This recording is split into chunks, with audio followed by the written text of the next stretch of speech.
আসসালামু আলাইকুম viewers, London Bangla ভয়েসের পক্ষ থেকে আবারও স্বাগত জানাচ্ছি আপনাদেরকে।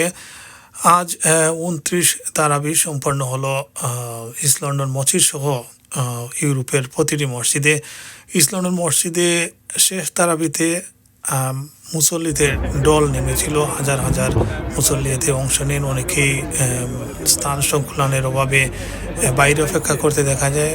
পরবর্তীতে ৮ রাকাত পড়ে যারা বের হন তাদের স্থানে যারা বাইরে ছিলেন তারা প্রবেশ করেন এবং নামাজ আদায় করেন।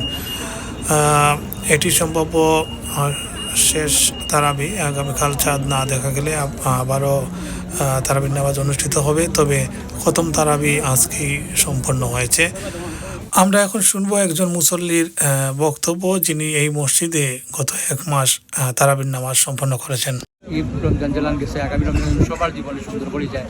এই আশা যত করছে। আসসালামু আলাইকুম।